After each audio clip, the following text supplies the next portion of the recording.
For privacy reasons, names and places have been changed. This story is inspired by true events. On a crisp autumn morning in 1998, 35-year-old Dr. Nathan Williams and his research partner Diana Campbell ventured into Germany's ancient Harz mountains. The respected mycologist and botanical illustrator were documenting rare fungal species in one of Europe's most pristine forest environments. They never returned. Despite an extensive search operation involving park rangers, local police, and volunteer teams combing through thousands of acres of dense woodland, the two scientists seemed to have vanished into the misty peaks of Lower Saxony. For 20 years, their families and colleagues at the University of Göttingen lived with haunting questions about their fate. Then, in 2018, a violent storm tore through the Harz National Park, unearthing secrets that had remained buried beneath the forest floor for 2 decades. This is the complete investigation into what happened to Nathan Williams and Diana Campbell in the shadows of Germany's most mysterious mountains. Before we continue, let us know where you're watching from, and if you enjoy this content, consider liking and subscribing to our channel. Now let's continue. The morning mist clung heavily to the ancient trees of Germany's Harz Mountains on September 15, 1998, when Dr. Nathan Williams and Diana Campbell began what should have been a routine day of field research. The autumn air carried the earthy scent of decomposing leaves and fungal growth, the very elements that had drawn the researchers to this remote corner of Lower Saxony. Dr. Williams, a respected mycologist from the University of Göttingen, had spent the past 3 years documenting the unique fungal species that thrived in these protected forests. His research partner, Diana Campbell, brought her keen eye and steady hand to the project, creating detailed botanical illustrations that would later prove invaluable to science and to criminal investigators. That morning, like many before it, the pair had risen early in their well-equipped research station, a modest prefabricated structure that served as both laboratory and living quarters. Their last known movements were recorded in Nathan's meticulous field journal, 630, preparing for collection in grid section E7. Diana photographing morning dew patterns on cordyceps specimens, unusual growth patterns noted in northeastern quadrant. The research station stood as a testament to their scientific dedication. Expensive microscopes, cameras, and climate-controlled storage units hummed quietly, preserving specimens that would later reveal far more than their scientific value. A half-drunk cup of coffee sat on Diana's workstation, her detailed sketches of a rare fungal species still pinned to the drawing board. 3 days later, when Park Ranger Petra Hoffman conducted her scheduled check on the research team, she found the station exactly as they had left it, but with no sign of either scientist. Everything was in perfect order, Hoffman would later testify. Their equipment was running, their beds were made, their supplies were organized. It was as if they had stepped out for a moment and simply vanished. The initial search revealed nothing but the vast, indifferent forest. Nathan and Diana's last known GPS coordinates led to an unremarkable clearing where they had been documenting fungal growth patterns. Their professional cameras, collecting tools, and notebooks were missing, presumably carried with them on their final expedition. As autumn storms rolled through the mountains, the search intensified. Police helicopters swept low over the canopy, while ground teams combed the forest floor. University colleagues joined the effort, hoping their knowledge of the researchers' habits might lead to some clue of their whereabouts. But the Harz Mountains held their secret close. The disappearance sent shockwaves through the scientific community. Dr. Williams had been on the verge of publishing groundbreaking research about medicinal applications of rare fungi found only in these ancient forests. Diana Campbell's illustrations were praised for capturing subtle details that even high-resolution photographs missed. Their work represented years of careful documentation, not just of individual species, but of entire ecological systems. As days turned to weeks, theories multiplied. Some suggested they had lost their way in the vast forest, though both were experienced outdoors people. Others wondered if they had stumbled upon something we weren't meant to see. The forest's depths held many secrets, some natural, others man-made. Inspector Sabine Mueller of the Lower Saxony State Police took charge of the investigation, but even her methodical approach yielded few clues. The research station became a time capsule, everything preserved exactly as it had been on that misty September morning. Equipment continued to run, collecting data from experiments that would never be completed. Diana's illustrations hung on the walls, a testament to the detailed work that had brought them to these mountains. The last entry in Nathan's field journal would later prove prophetic, noted significant depletion in sample area F9. Rate of harvest appears unsustainable. Must investigate further. These words, scribbled hastily in his characteristic precise handwriting, would take on new meaning 2 decades later, when the truth finally emerged from the shadows of the Harz Mountains. As winter descended on the forest, the active search was reluctantly suspended. The research station was carefully sealed, its contents preserved for future investigation. But the mountains had not finished telling their story. It would take 20 years, a violent storm, and the persistence of dedicated investigators to finally uncover the dark truth behind the disappearance of Nathan Williams and Diana Campbell. The initial investigation into the disappearance of Dr. Nathan Williams and Diana Campbell revealed a puzzling contradiction. Their research station, a testament to scientific precision, offered investigators both everything and nothing.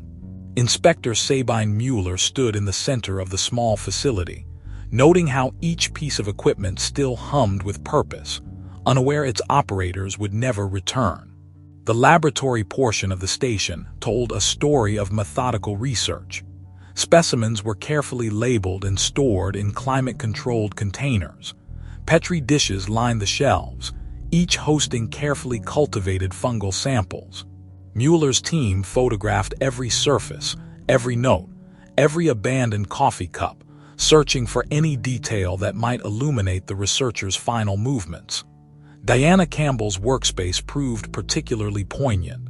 Her illustration table held an unfinished drawing of a rare cordyceps species, the delicate pencil lines capturing the fungus's ethereal structure. Personal items scattered around her desk included a well-worn botanical reference book, its margins filled with careful annotations, and a small photograph of her family tucked into the corner of her workspace. Dr. Williams's area was equally revealing. His laptop contained hundreds of files detailing growth patterns, species distribution, and chemical analyses. The last modified document, dated September 15, contained partial notes about unusual harvesting patterns in the forest's northeastern section. This detail caught Mueller's attention, though its significance wouldn't become clear for many years. The investigation expanded outward from the station in careful concentric circles. Search teams marked and photographed every unusual feature of the forest floor, but autumn rains had already begun erasing whatever traces the missing researchers might have left. Dog teams followed several promising scents that ultimately led nowhere. Helicopter sweeps using thermal imaging proved futile in the dense canopy. At the University of Göttingen, Mueller interviewed colleagues who painted a picture of 2 dedicated scientists passionate about their work. Professor Heinrich Schmidt, head of the mycology department, described Williams as methodical to the point of obsession in his research. Nathan never took unnecessary risks, Schmidt insisted. If he and Diana ventured into a new area, they would have documented their intended route. The university's records revealed the broader scope of their research project. Williams and Campbell had been documenting not just the presence of rare fungi, but their distribution patterns and population dynamics. Their data suggested some species were declining rapidly, though natural factors couldn't explain the decrease. This finding had prompted them to expand their survey area in the weeks before their disappearance. Weather records from that September showed nothing unusual, typical autumn conditions for the Harz Mountains. Yet local rangers reported the forest had been unusually active with mushroom foragers that season, drawn by reports of abundant tea growth following a wet summer. Mueller's team interviewed dozens of these foragers, but none reported seeing the missing researchers. As weeks passed, the investigation encountered more questions than answers. The research station's security system, designed to protect valuable equipment, had recorded no unusual activity. The researchers' phones had last pinged towers near their documented survey area. Their bank accounts remained untouched, their passports unused. Mueller's experience told her this was no ordinary missing persons case. The careful organization of the research station, the ongoing experiments, the detailed notes, everything suggested Williams and Campbell had planned to return. Yet something had prevented that return, something that left no traces, no signs of struggle, no indication of their fate. The case file grew thick with forensic reports, witness statements, and analysis of the researchers' work. Mueller's team created detailed maps marking every documented location the pair had visited, every sample they had collected, every observation they had recorded. But as autumn deepened into winter, the investigation began to stall. Local newspapers gradually moved the story from their front pages. The university held a memorial service, though hope remained that the missing scientists might still be found. Mueller kept the case open, convinced that the answer lay somewhere in those meticulously documented research notes, in the patterns of fungal growth and decline that had so intrigued Dr. Williams in his final days. What she couldn't know then was that the truth was indeed hidden in those patterns, waiting to be revealed by forces of nature that would take 2 decades to align. The Harz Mountains held their secret, while the evidence slowly aged in carefully preserved boxes in the Lower Saxony State Police Archives. As winter settled over the Harz Mountains, the investigation into the disappearance of Nathan Williams and Diana Campbell entered its most frustrating phase. The pristine snow that blanketed the forest floor erased any remaining physical evidence, and with each passing month, the likelihood of finding answers diminished. By spring of 1999, Inspector Mueller's task force had been reduced to a single filing cabinet in the Lower Saxony State Police headquarters. The daily searches had ceased, the media attention had waned, and the research station's equipment had finally been shut down and catalogued as evidence. Only the soft hum of a climate-controlled storage unit remained, preserving the fungal specimens that had been the researchers' lifework.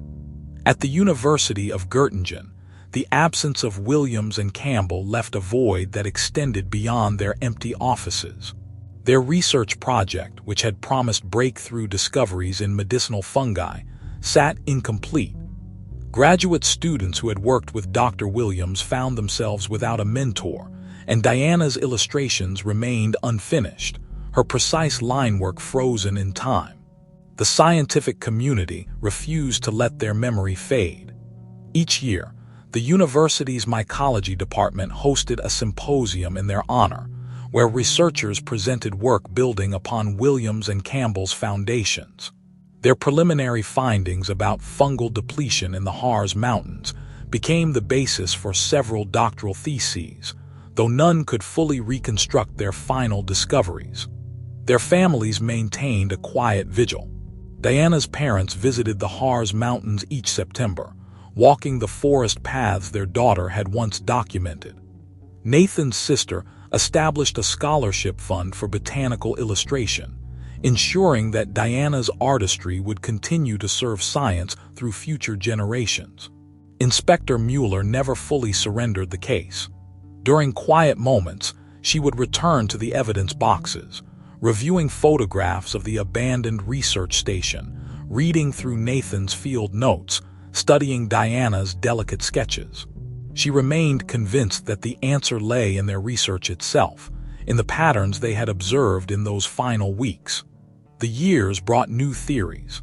Some suggested they had stumbled into an underground cave system, while others proposed they had fled to start new lives, though nothing in their background supported such speculation.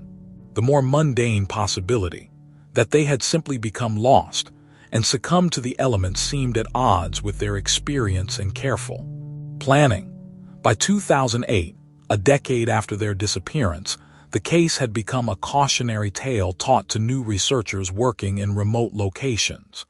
The University of Göttingen implemented strict safety protocols for field research, requiring regular check-ins and GPS tracking. The Harz National Park authorities established new guidelines for scientific expeditions, though these measures felt like closing the stable door after the horse had bolted. Local folklore began to incorporate their story. Hikers spoke of seeing ghostly figures collecting samples in the mist, their forms dissolving when approached. Rangers dismissed such tales, but they added to the mystery that now surrounded certain sections of the forest.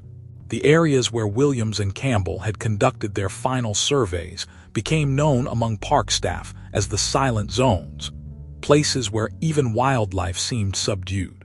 The original evidence, carefully preserved in climate-controlled storage, began to take on an almost mythical quality. Diana's illustrations, protected in archival sleeves, remained as crisp as the day they were drawn. Nathan's field journals, their pages filled with precise observations and coordinates, read like chapters from an unfinished novel. Their cameras, collecting tools and personal effects were never found. Inspector Mueller retired in 2015, passing the case files to a new generation of investigators. She had interviewed hundreds of witnesses, explored countless theories, and mapped every documented movement of the missing researchers. In her final report, she wrote, "This case remains unique in my experience. Two highly qualified scientists, working in a well-documented location, simply stepped out of existence, leaving behind a mystery that seems to defy conventional explanation." What no one could predict was that nature itself would eventually break the case open. The forces that had kept the truth hidden for so long would ultimately reveal it, but only after 2 decades of silence. The Harz Mountains had not finished telling their story, and the patient documentation of 2 dedicated scientists would finally speak from beyond their disappearance. In January 2018, a violent winter storm swept through the Harz Mountains, its fierce winds toppling centuries-old trees and reshaping the ancient forest landscape. The destruction revealed secrets long buried beneath the forest floor, including one that would finally break open a 20-year-old mystery. Ranger Petra Hoffman trudged through the storm's aftermath, documenting damage for the Park Service. The massive root system of a fallen beech tree had torn a cavity in the earth, exposing more than just soil and stone. What caught her eye that gray morning were fragments of synthetic material, pieces of weathered fabric that had no business being buried in this remote section of the forest. As Park Service workers cleared the storm damage, they uncovered human remains. Beneath the tangled roots and years of accumulated soil lay 2 sets of skeletal remains, along with degraded backpacks containing research equipment. The discovery site lay less than 2 kilometers from where the research station had stood 2 decades earlier. The forensics team worked methodically in the winter cold, documenting every detail of the scene. Among the remains, they found fragments of clothing matching the descriptions of what Williams and Campbell had been wearing when they disappeared. A corroded camera, its film destroyed by years underground, still bore a University of Göttingen inventory number.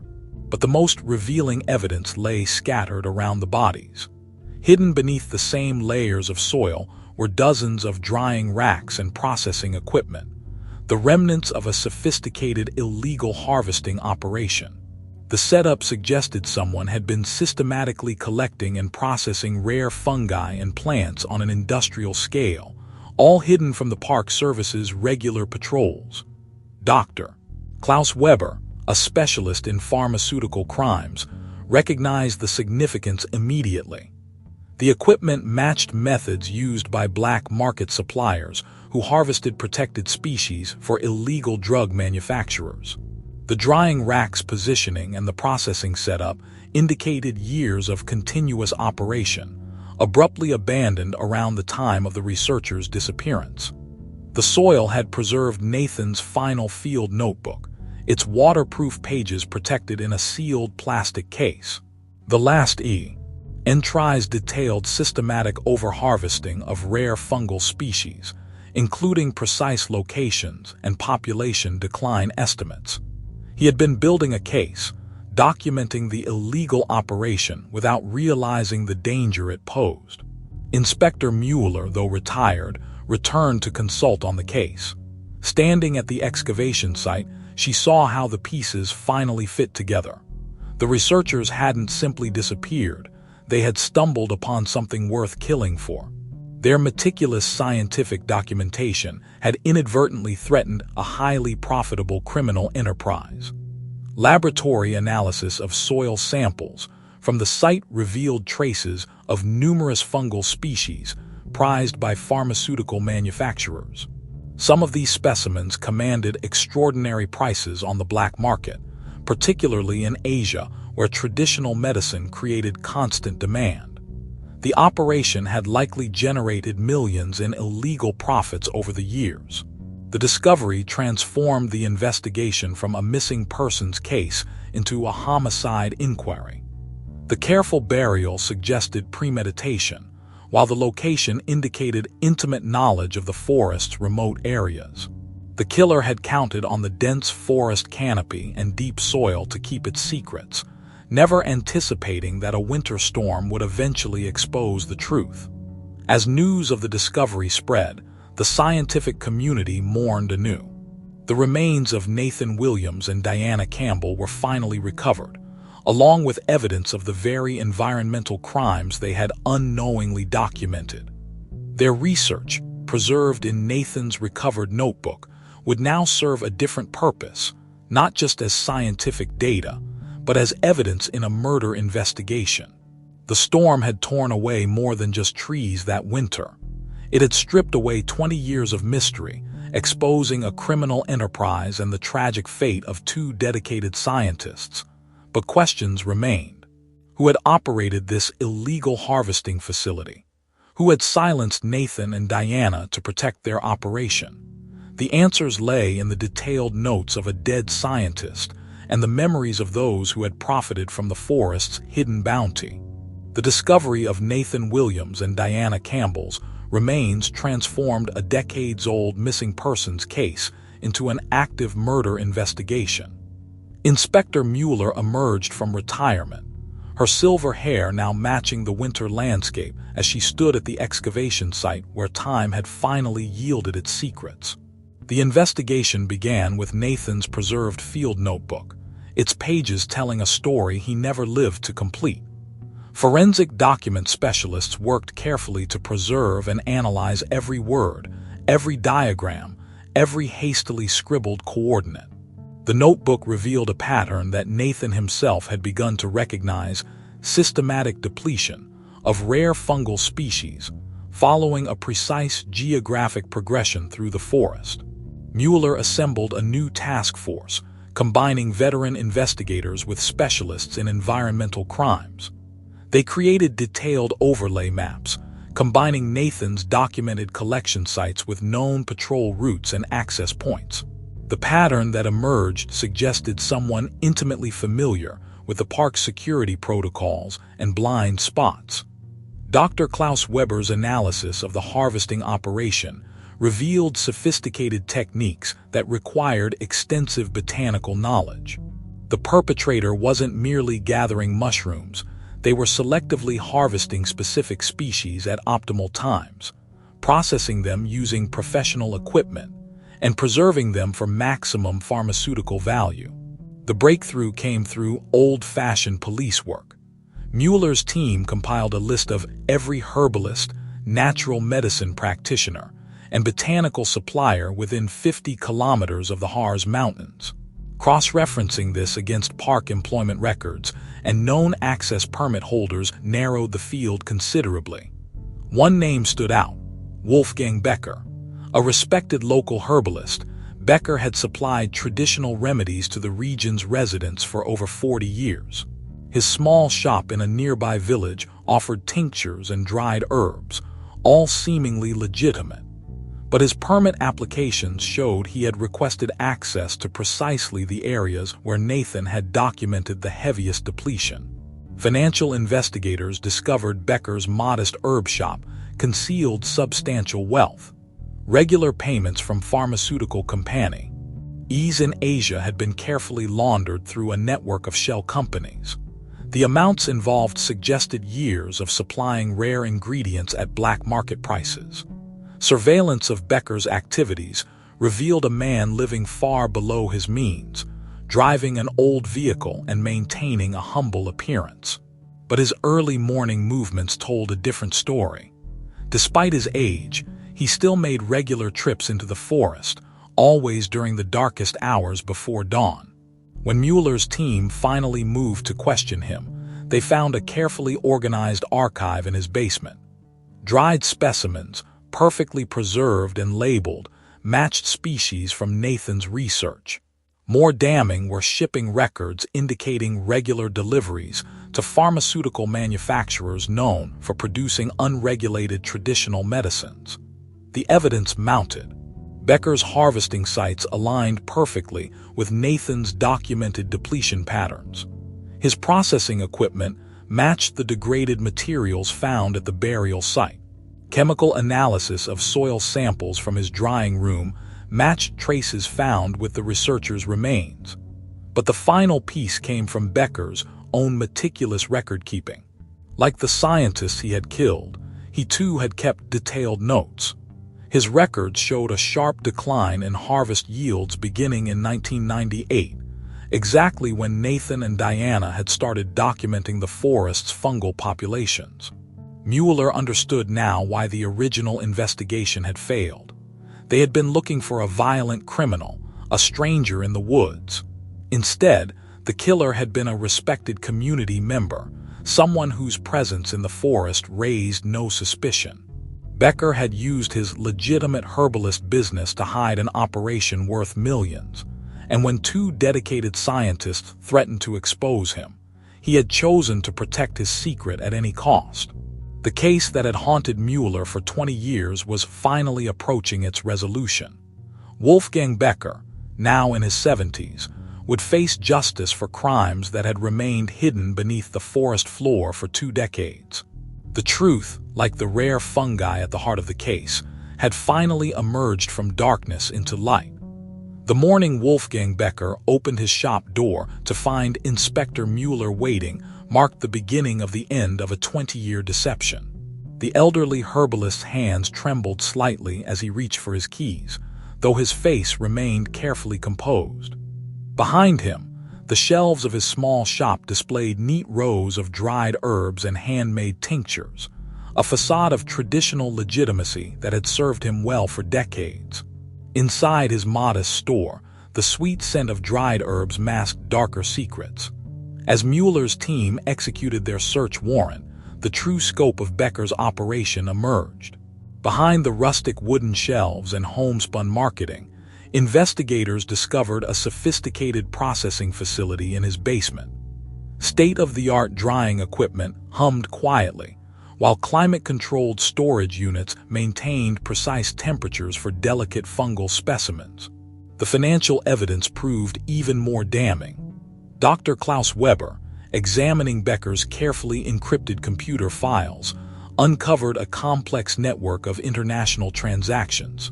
What appeared on the surface as a modest herbal remedy business had generated millions in undeclared income. Regular payments from pharmaceutical manufacturers in Asia flowed through a maze of offshore accounts, all carefully structured to avoid detection. Laboratory analysis confirmed what Mueller had long suspected. Soil samples from Becker's processing room matched trace elements found with Williams and Campbell's remains. The fungal species in his inventory corresponded exactly with those documented in Nathan's recovered field notebook. Even the drying techniques matched the degraded equipment discovered at the burial site. Becker's own meticulous record-keeping proved his undoing. Like the scientists he had silenced, he maintained detailed logs of his harvesting activities.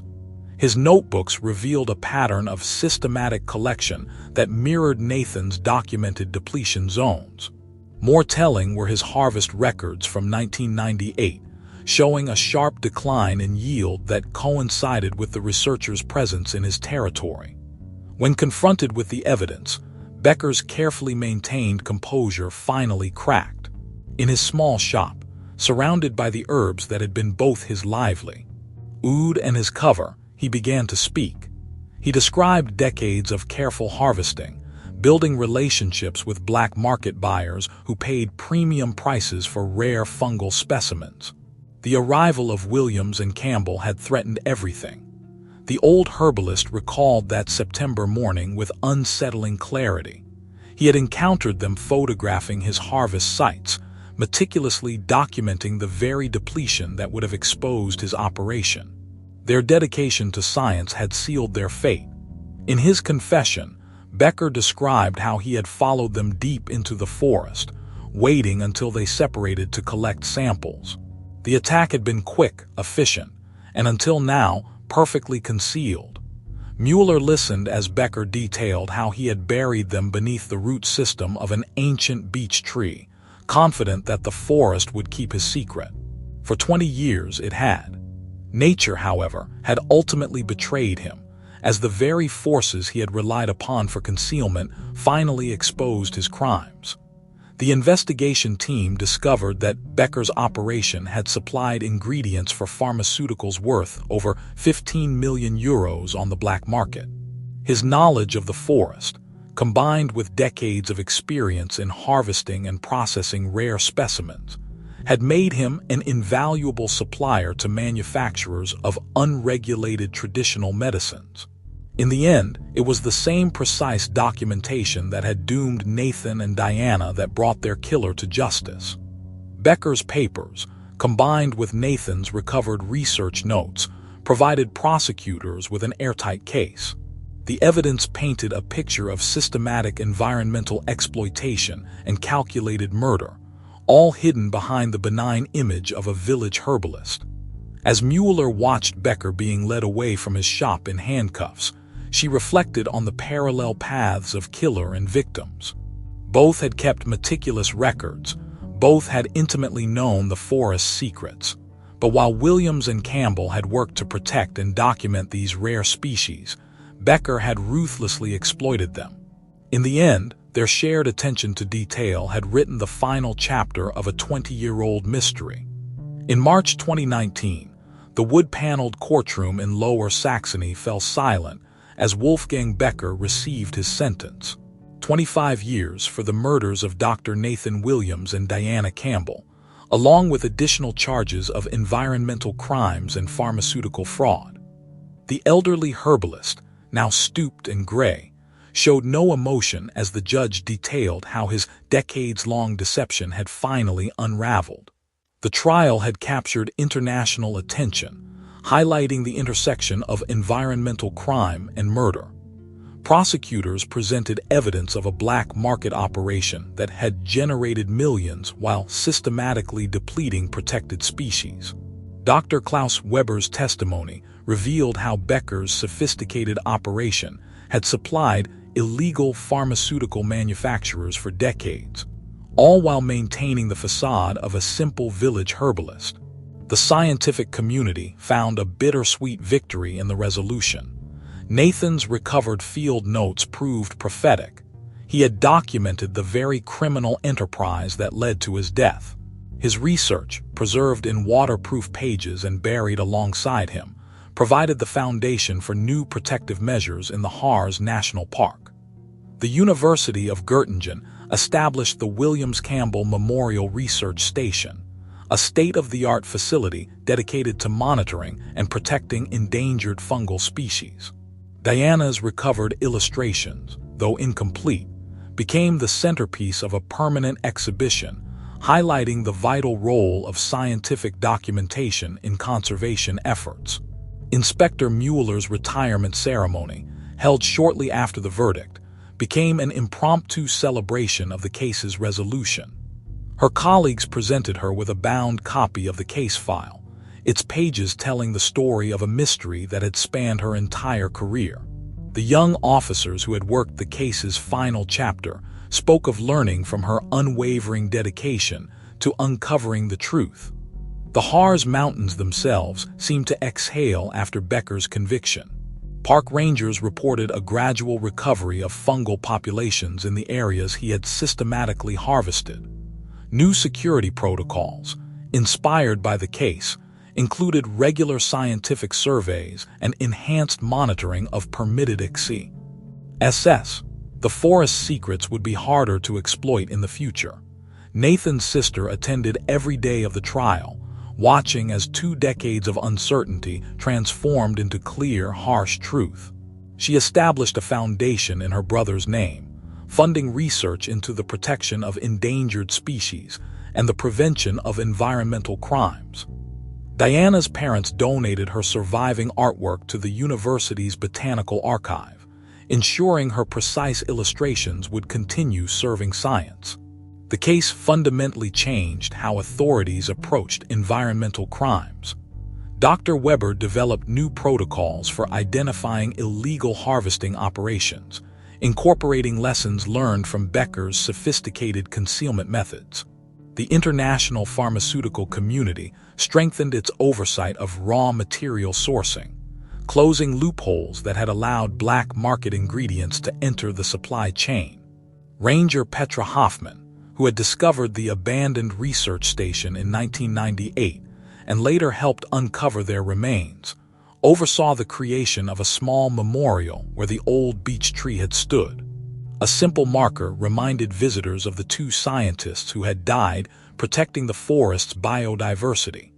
Seasonal fungi now grew around the marker, nature's own tribute to their work. Inspector Mueller made one final visit to Becker's shop before it was sold. The shelves, once lined with dried herbs and tinctures, stood empty. In the basement, where he had processed millions of euros worth of illegal specimens, only the marks of removed equipment remained. The building would become a cafe, its dark history known but gradually fading into local legend. The resolution brought changes to scientific fieldwork practices worldwide. Universities implemented stricter safety protocols for researchers working in remote locations. Regular check-ins, GPS tracking, and emergency procedures became standard requirements. The deaths of Williams and Campbell, though tragic, had created a legacy of enhanced protection for both natural resources and those who studied them. 20 years after that misty September morning, the Harz Mountains had finally yielded all their secrets. The ancient forest continued its cycles of growth and decay, but now under watchful eyes informed by hard-learned lessons. In the end, Nathan and Diana's dedication to scientific truth had not only exposed a killer, but had transformed how society protected both its natural treasures and those who devoted their lives to studying them.